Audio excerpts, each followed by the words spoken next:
Welcome to the Partido Podcast where we talk everything atleti.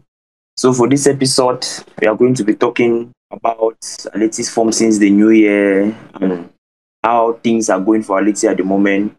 And joining me on to talk about this is going to be atleti Havo, like you know him on Twitter, Luke. So Luke, how are you? I'm grand. How are you, Emmanuel? Well, we are just there given the team is not doing well, but we are good. So Ata will not be part of this for this episode. He's taking a break, and so hopefully he joins us back soon. So diving right into things, we are going to be talking about Atleti's progress since the new year, because in the game against Rayo, which Atleti won comfortably at home, and also the game in the Copa del Rey too. So Atleti made huge progress in those two games. So Luke, what's your opinion on how Atleti approached those games? Well, the first game back, the Rayo Vallecano match, was the first comfortable game we had in ages. It was definitely the month of December was completely horrible in terms of our La Liga success. We didn't win any matches, and we had Real Madrid was not a shock to lose. Probably not even Sevilla, but the Granada match was probably the one that hurt it most. It was nice to see that it was the first comfortable win that we had. I mean, despite its Rayo, but they're on top form this season, massively overperforming. It just really made clear that we were missing Gimenez so much since he came back. Seeing our defence being much more solid than it used to be. Correa scoring 2 great goals. I think only further establishes himself in the first 11. In my opinion, he is our best attacker. Kondogbia played a brilliant match. I think he was very solid. Quite like how we seen him earlier this season in Celta. Even like most notably last season against Celta Vigo. Nonetheless, he was getting them balls. He was recovering the balls really great. His tackling was on point. And this match, you've seen the last for Kieran Trippier. He was now definitely at Newcastle United. Controversial fee for him. It was definitely reported that it'd be much more higher than it actually was. But in terms of Trippier's last match, I thought he played a 9 out of 10 match. He played like it was his last match, which was great. Altogether, we had a solid performance against Rayo Vallecano. Atleti had a horror show in December and it was not really great. You said Atleti missed Jose Maria in defense, and we all know how good he is when he is available, but for some reason he seems not to always be available. Injuries seem to be letting him down. But so far so good. The game against Rayo, like you said, was one of Atleti's best performances this season. In fact, one of the games in which they have been playing, they have been comfortable in, and one of the reasons for that was because Atleti were on the front foot, as you can see in that game, and same in the game in the Copa del Rey. So I think most fans were happy given Atleti scored 5 in the Copa del Rey, put 2 past Rayo, could have scored more in those games. And how could all of those things happen? It happened because Atleti pressed high. So in your opinion, do you think Atleti playing that way against Rayo, were you expecting Atleti to use a similar approach against Villarreal, or maybe to sit deep and counter attack? Well, I'm not too sure, because against Rayo, you're taking 2 different systems, Rayo Vallecano and Villarreal. Obviously, Unai Emery plays contrast different football than Rayo. Feel like Rayo is more attacking, more comfortable attacking. Feel like Villarreal is a bit more reluctant to attack, but will sort of hit you on the counter. I sort of take, if it went well against Rayo, I'd only expected to go well. Expect the attitude to be just as well playing against Rayo, playing against Villarreal. However, it goes back to that argument whether we should use 4 at the back or 5. It's I thought that we were nearly almost embarrassing the first half, the Villarreal match. Bar from that absolute beauty of a goal Correa scored. Yeah, exactly. Correa scored a very wonderful goal against Villarreal. Like you said, that first half was really embarrassing. To be honest, on my part, after seeing the game against Rayo Vallecano, the game in the Copa del Rey, Atleti being on the front foot, and to be honest, we can't compare Rayo and the two Rayos to Villarreal because, well, Villarreal is of better quality.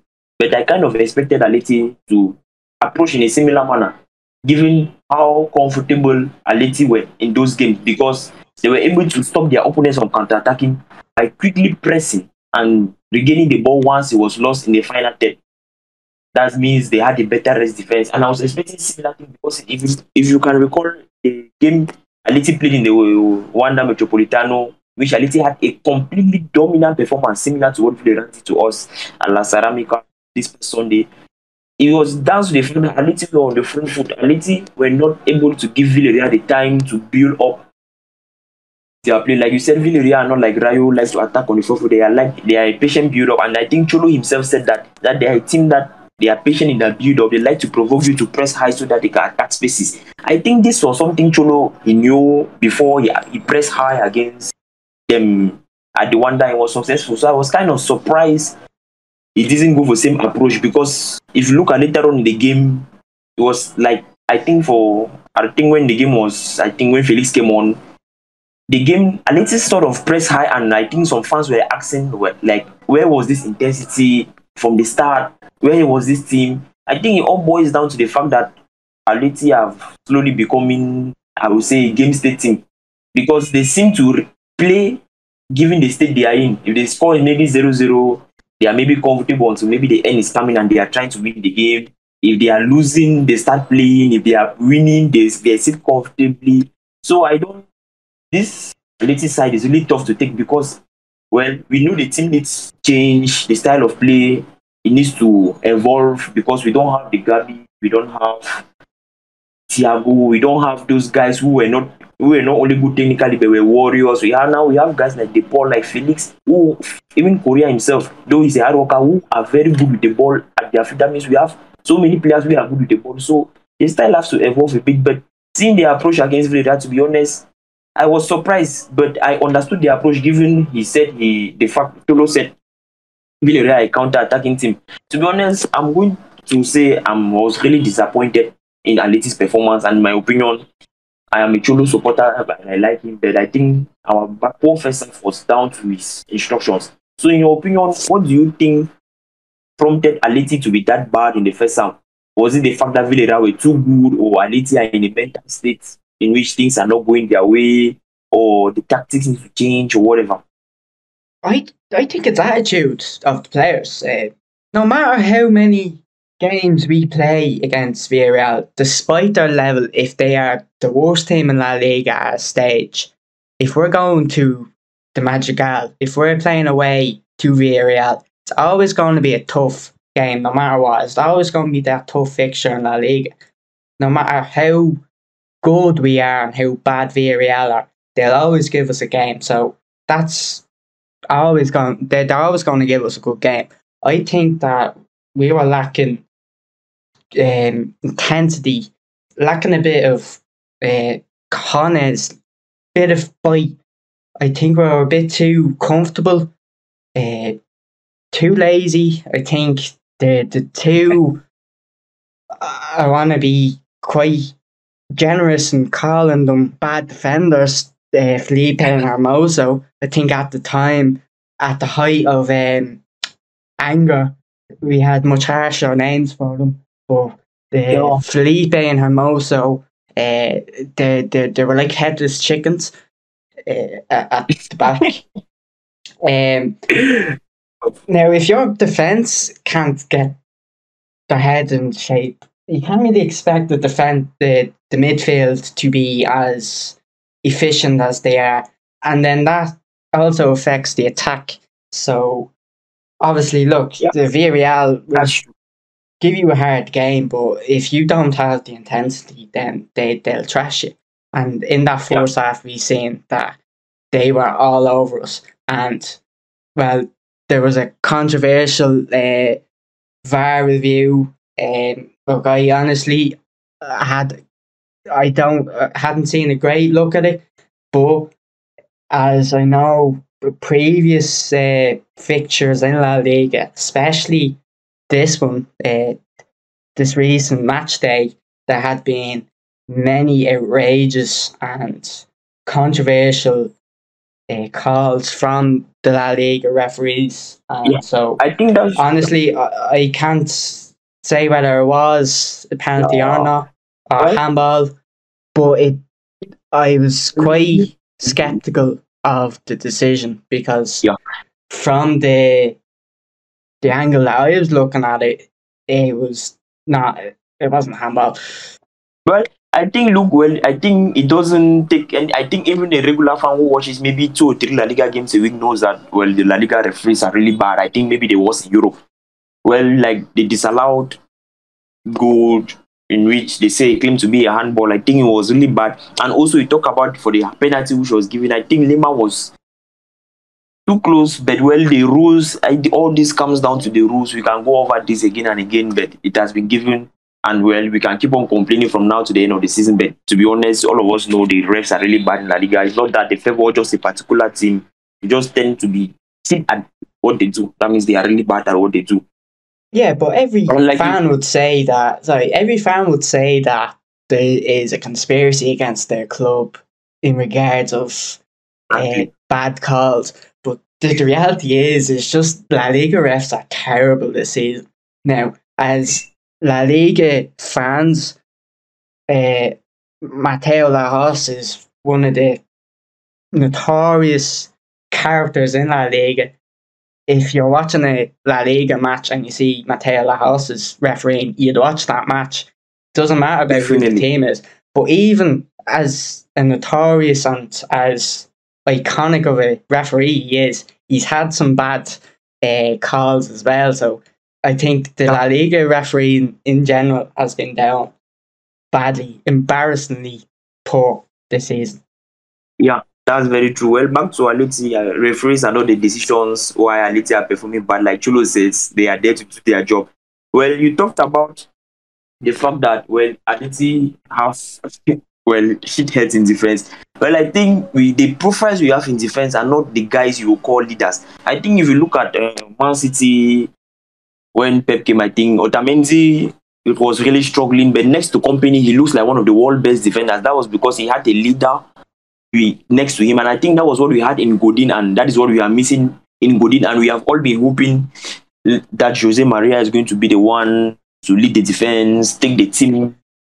That means he's going to be the commander of that defense. But sadly, he's been in and out of the team, and due to that, his performances have not been great in some games. But well, he has been our best defender this season. And also talking about leader, we have Savic, who, in my opinion, was arguably the best defender of last season. And he's also been in and out. When there have been injuries and things are not going well for Atleti at the back, Oblak is underperforming, which shows he's human. So, but like you said, if the defense is not good, that means we cannot attack well because, well, we cannot take the risk to attack knowing that we are going to be conceding lots of chances on the counter, like against Real Sociedad. So I think you talked about the fact that the players are not committed. That means, sorry, not committed. That means the players, the intensity is not there. Well, I think the team lacks a lot of issues. But in my opinion, it comes down to an identity. Against Rayo in the Copa del Rey, that's the Rayo that plays in the third division, I for one, I said we had a clear game plan. We know what to do.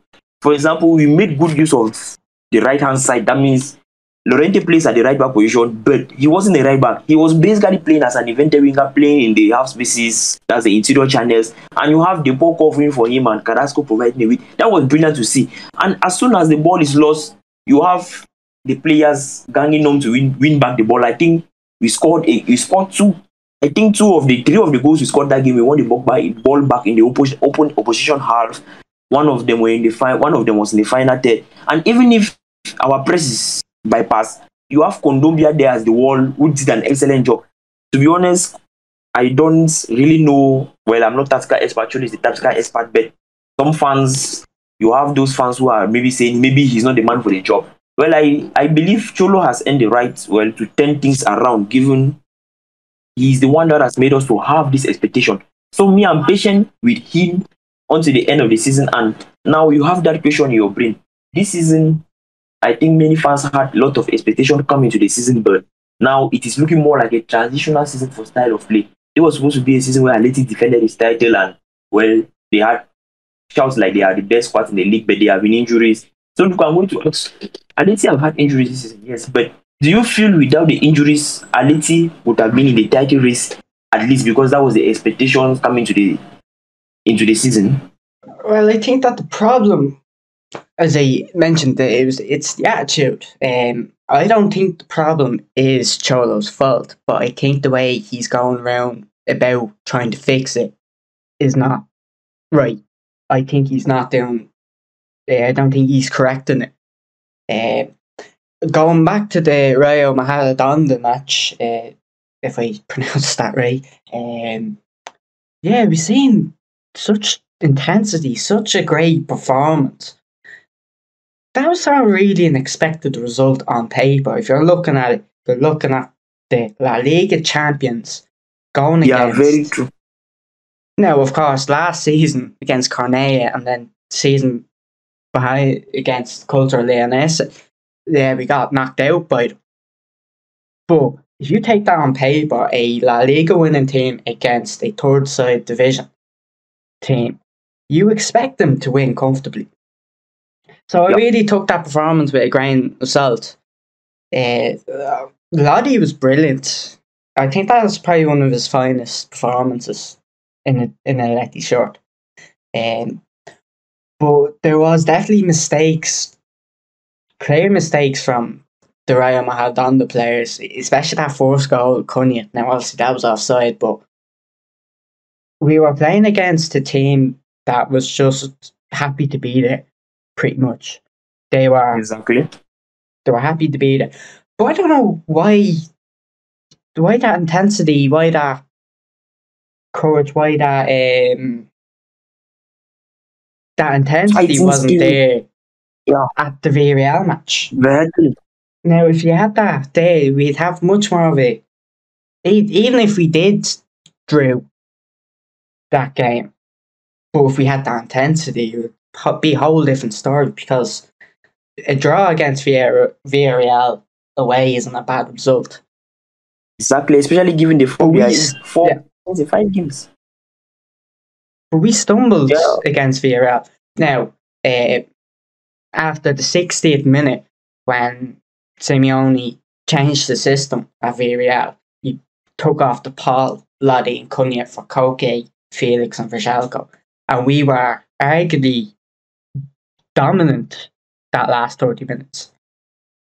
So, now, like, if that happens once every 10 matches, like, that's not really a big thing. It's not working now. Let's just change the system. But that's nearly happening every game. And it's definitely happening every game since the start of this season, where the system hasn't been working.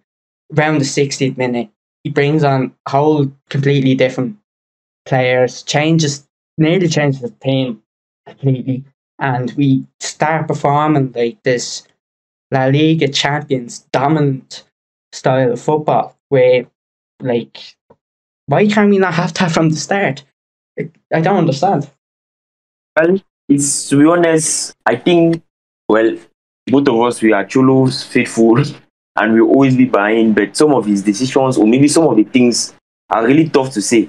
So, like, for example, you get players, I don't know, I think maybe Atleti don't have the stats for sure, but I think we are in a real top 5 league even. We should be one of the top 5, I think, that has considered goals due to defensive mistakes, and we are defending our title. That says a lot about our title defense so far, and says a lot about our position this season. To be honest, it's been a horror show. So I'm going to ask you, coming into the season, like I said, we had a lot of expectations, but now it is looking like this is going to be a transition season in terms of playing. So that means maybe we are going to try something new. But now it is in doing so, it seems top four is at stake. And to be honest, the approach against Villarreal, to be honest, tells me that Cholo is maybe looking to finish in the top four, which is great. But also, that means at the moment results are better, which is not bad. But the issue is about looking at long term, because to be honest, we cannot survive in the long term playing like this. It's going to cost us more. So should we maybe? Well, I'm sure most fans have already forgotten about the title, obviously. But I think maybe we see more of that atleti against Rayo in the Copa del Rey, or maybe more of that atleti against Rayo Vallecano in La Liga. More of that intensity. That means we take the bold approach, like you said, we are champions, dominant style of play. That means he says, yes, we have forgotten about the title, we are going for the top four, but we are going to change the style. We have players who are comfortable. To be honest, Atleti squad is unbalanced and they are through their defensive mistakes. But I think we have not been very good for not just this season, but I think it started around after the Europa League win in the 2017 years. I think our defense started declining. We were no more very good at defending compactly. So I think it is time maybe to meet up with the elite teams, not maybe play like Pep's Man City or Bayern, no, but defend a little bit higher. I know the profiles are not aligned out at the moment with Hermoso and Felipe, given how Gerard Moreno, given how Alberto Moreno scored Villarreal's second goal at La Ceramica, and it was like both of them were just walking behind him. So, but I think we have to step up the defense, and like you said, the defense makes the team attack better. So I think Atleti you look at the matrices, Atleti are doing very well in offense, but it's just that we are not doing it consistently, and that's down to our defense. It's like you always have that space between the attack and the defense. Like I think in the game against Villarreal, Carrasco and Lema were supposed to be our outlets. Lema struggled. Both of them were kind of missing. We could not find the player who were going to take us bypass that Villarreal pressure and maybe create counter-attacking opportunities like we saw for the one Correa gave for Cunha and really make a good save. So there are lots of ups and downs. So do you think Cholo should maybe say, yes, the season is over for the title and maybe we start putting in a new style of play, or maybe no, we still have a little bit hope and we maybe go for the Copa del Rey or whatever, maybe in the Champions League?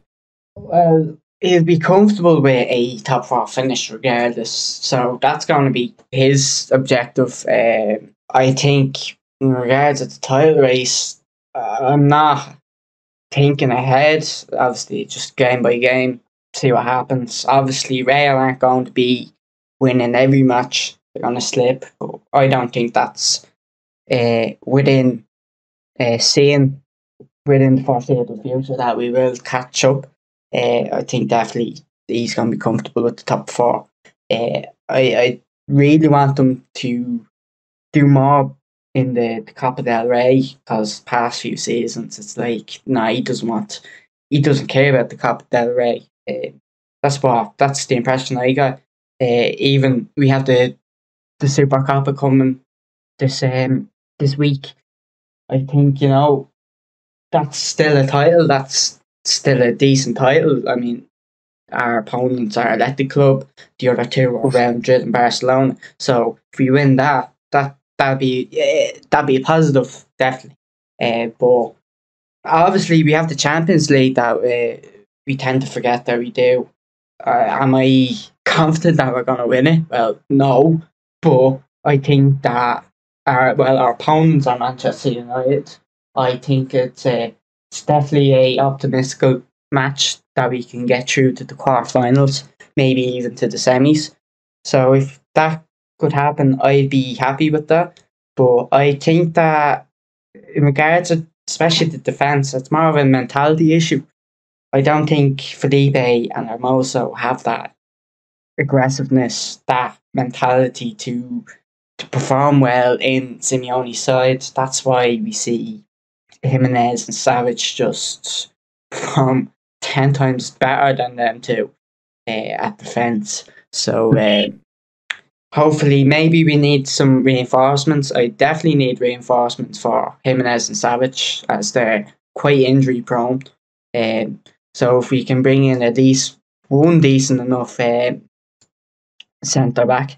And I was just there before we started this podcast. I was just having a quick look at Nehuen Perez that we've loaned out to Udinese, and he might be being overlooked by the team. He's certainly not starting a lot of games for Udinese that we would have expected.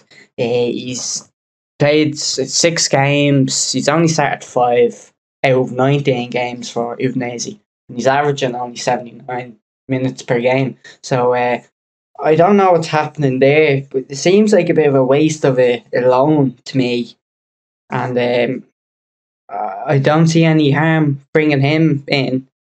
He can't be worse than Hermoso or Felipe, so who knows?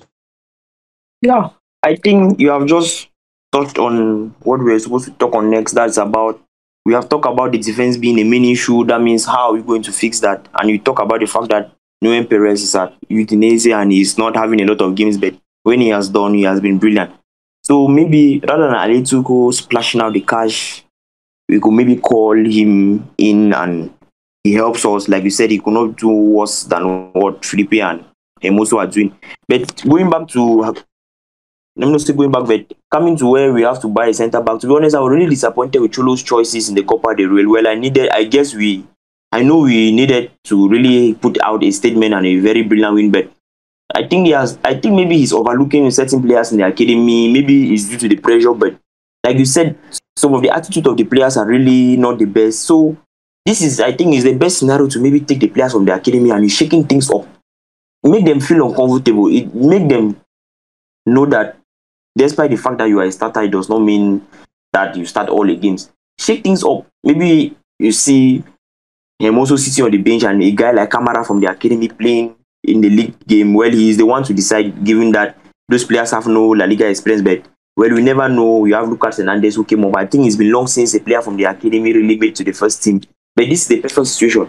I binge one of those guys, take somebody from the academy, put him up, and he shows a better attitude. And what happens? If he does well, then we give him a go. I know it's a very huge gamble to take, given the top 4 is at stake, and well, they are only, as things are going, it looks like there will only be 2 positions to take. But I think we have enough to do that. I remember starting Montero in previous games, but not just him, but many other guys from the academy. I think, well, we have gone for a long period of time, and guys from the academy are not really making it. And from what I've been seeing in the youth league, I know it is not playing against guys in La Liga, but they are doing very well, and the Copa del Rey is supposed to be a competition for them to have their chances. So maybe if Atleti, like if Atleti don't have the cash to spend, like I think they don't have at the moment, and they are trying to go for cheap options for Trippier's replacement. Like you said, we wish him the best, and Newcastle, he did well in his last game. There are people we can take from the academy. I think into the Calderon tweeted about the fact that Camus and Vashaliko are one of the options. Vashaliko, the last game he played well, he was really solid. That was against Porto, and like you said, when he made the changes and he came on against Villarreal, he had a decent performance. So I think it's time to shake things up. We don't want players to be comfortable where they are. Changes need to be made. What do you think? Do you think Cholo uses that approach, or no? Atleti goes to the market and maybe bring in someone, because we are only linked with strikers every day, and we know we are the team with the highest secondary strikers, maybe in La Liga or even the world. We need to arrange the team, balance the squad, because bringing more strikers unbalances the squad. Yeah, it is good maybe to acquire a Suarez replacement, but acquiring the Suarez replacement when we haven't adjusted the defense, in my opinion, doesn't make a lot of sense. I think we just need to focus on our defence, because if we can fix our defence, our midfield can play well, and subsequently our attack can improve. So I think, bring another defender in, especially we're talking about Nehuen Perez, probably bring him back, or even start an academy player. I know that Manu Sanchez, he's on loan to Osasuna. He's been playing well this season. He hasn't been playing well the last few games, but overall he's playing decent for Osasuna. So maybe I wouldn't expect him to come obviously this winter, but by next winter maybe he'll get a chance. But yeah, I think we should look at getting at least centre back to probably shake things up. Obviously, because we can't really rely on Gimenez or Savic, because they're quite injury prone players, despite being our best defenders. So if we got another defender there to sort of say, hold on, Hermoso, Felipe, you aren't going to be starters. You need to earn that performance. That'll probably increase their mentality, give them a bit of a boost, and probably improve their performance overall. Yeah, let's see how things go, because at the moment it looks like Atleti are in the market for a right back, and it looks like Valencia's Daniel Vaz is going to be the player Atleti are close to at the moment. There have been other rumors like Zeki Chelik. So many names are coming up, but wait and see how things unfolds. But it's really true, Atleti needs a centre back desperately, given the poor performances from the ones that are playing at the moment. And it is really shocking, especially for someone like Felipe, who had an standing brilliant first season, but the last 2 seasons he has just been a shadow of his former self. So look, we have talked so much about the fact that Atleti are underperforming, which is true, and we have talked about the mistakes. But I think maybe we should not forget about the fact that despite this, there have been some guys who have been playing really well. Well, our performances, of course, like we can always be negative and say, oh, he's playing bad and all that, but of course, Correa can be. Suarez is playing quite underperforming. Yao Felix is not really performing as well as he should be. He's not even getting started. I don't think he's better than Correa, personally. Paul, he's been good, I think, in my opinion. I don't think there's any problems. There's just a certain few individuals that are really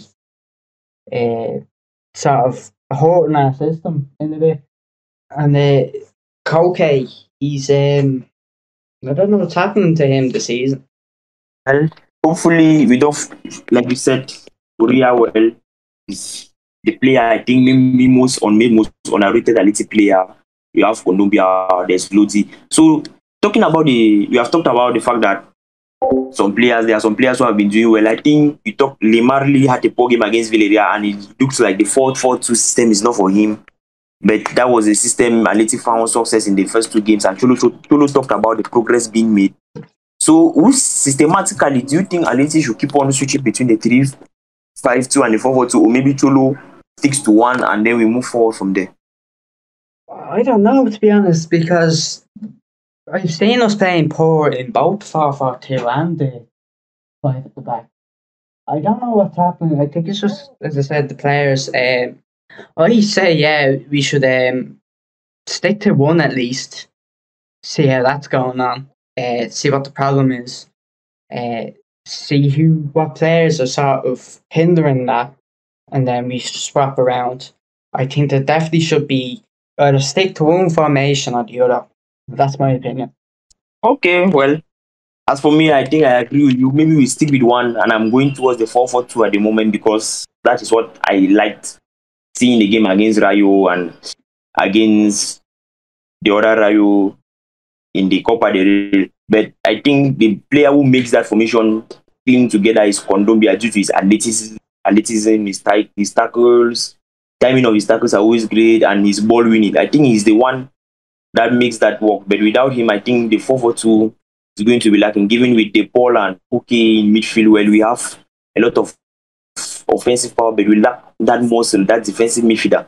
Kondogbia has struggled this season, yes, but his recent performances have been great. So hopefully Cholo does the best he can for the team, because things are really bad, and maybe for the first time since he arrived, Atleti may finish not in the top 3. Hopefully that doesn't happen, because it looks like just 2 spots are available, and there are about 1, 2, 3, 4, 5, 6 teams fighting for that spot. So it's going to be a very tough race from now to the end of the season. Hopefully the fans can stay united and trust the team. There are issues here, but I'm never a fan of sacking the coach mid-season, and I'm never a fan of being toxic. Yes, we are not happy, but there are other ways of saying that we don't want the players to feel bad. We have to keep on encouraging them, knowing that no, we give our all as fans is them to do their own part, and also Cholo to do his own part. Because even in Cholo's documentary, he said, yes, the fans have the right to dream more, the fans have the right to expect more. And he knows that the fans are expecting more, and hopefully he can change things for us. So, Luke, thank you for being on the podcast. It's always fun chatting with you on Twitter, and now it's also great having you to chat one-on-one on the issues Atleti are facing this. Oh, it's been brilliant. Thank you for having me, Emmanuel. It's been a pleasure. So, guys, please don't forget, Nunca Dejes De Creer, never stop believing, and please be behind the team.